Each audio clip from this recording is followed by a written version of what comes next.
information to get into, so we're going to jump in. Definitely want to just send out a very warm welcome to everybody that has joined us for our webinar on the building blocks of builder templates. I'm going to start presenting, but just to kind of give you a heads up as to what to expect in this webinar, we are going to really go over like some basics of the benefits of builder template functionality in Upright Lister. But at the same time, we're going to do some really deep dives as far as the functionality and how you can kind of really create some very interesting ideas and workflows for your teams based using the technology of builder templates. Because of the intricacy of the functionality, we encourage you to ask questions.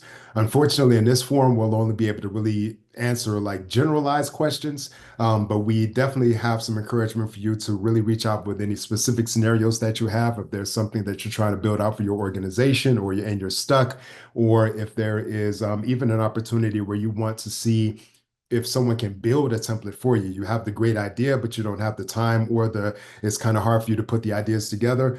We're going to have some avenues for you to reach out to us and get that assistance as needed. So, but this is going to give you a nice idea of the power of templates and some of the things you can do with them and why they're beneficial. And so we look forward to this discussion, but please don't hold back any questions. We'll be pausing intermittently and getting into that and sharing some ideas.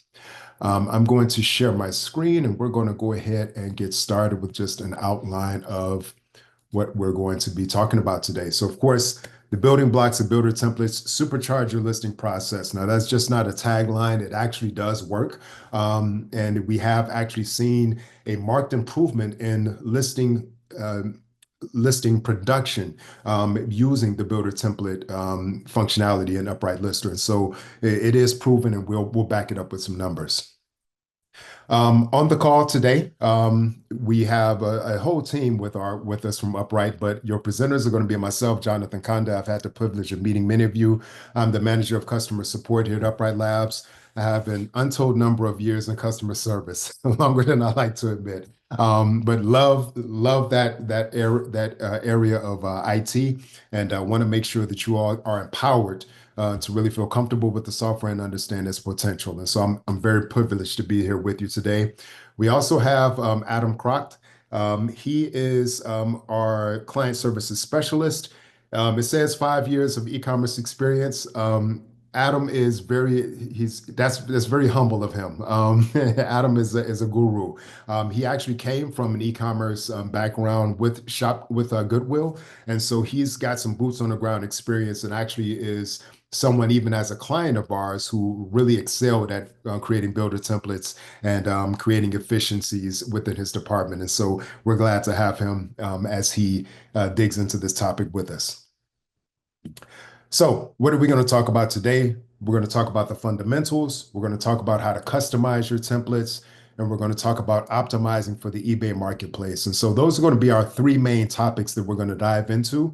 And then, of course, we're going to give you some resources and also have a little Q&A at the end. But again, like I mentioned before, we're going to throw a lot of information at you.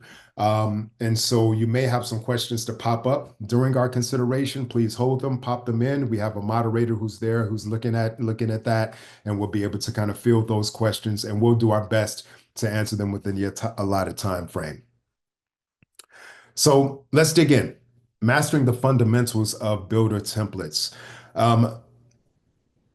Builder templates are basically customizable forms that can be utilized to enter in listing information for a product that is going to a marketplace. And so if you look at the screen here, what is showing here, here's basically a breakdown of the way a template is composed. First, you have an input field. So it's basically where your lister inputs the information that you want to capture. And then literally we output that variable, which displays the data that was taken from that field, right? So you can look at that input field of variables. It's just like buckets that hold a piece of information. And then at the bottom, we take that information and we do something with it. We show it on the screen. We use it to make a decision on the template and so on and so forth. And so we have that level of flexibility, that power just within that structure. A couple of things to note. Input fields and output variables are always connected. So every time you create an input field, you're going to have an output variable that is going to capture that information.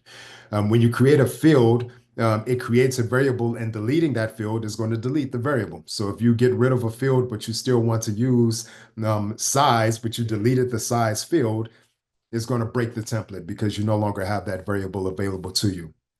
And so how do you know if your template is broken? Well, many of you have seen that, the gobbledygook, right? The code that you see there on your template when you try to use it.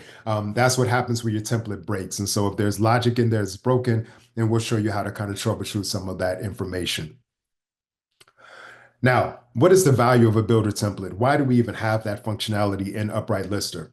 Well, first of all, it makes the listing process faster. It groups fields together for quicker navigation. It gives predefined options to reduce typing. So now every time that I have a shoe that I'm listing, I don't have to think of all the things that I have to capture for a shoe.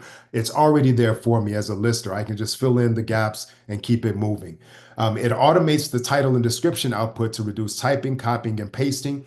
It also gives a nice consistency in formatting as well, so that there's no like discrepancies in your listings. They look professional and are most effective to your end users, your buyers. It also helps to capture key listing data.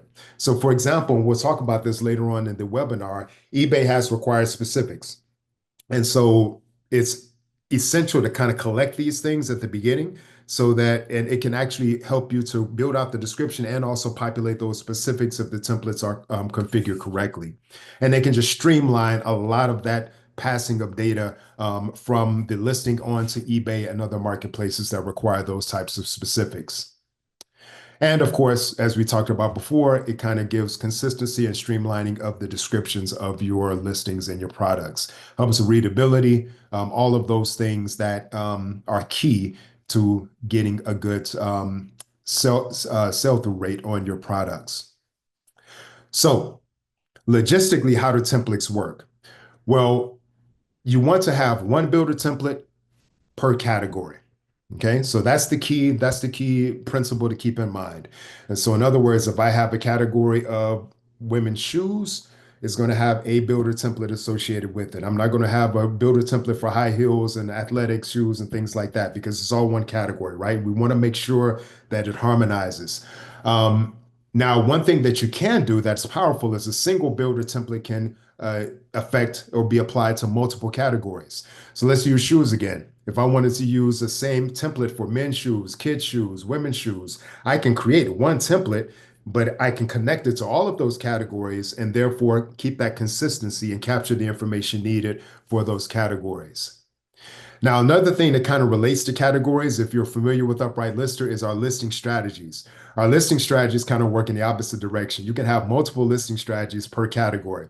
So don't get that confused. But we want to call that out because many times there's a little bit of mental confusion of like, oh, well, listing strategies, I can create multiple for a category.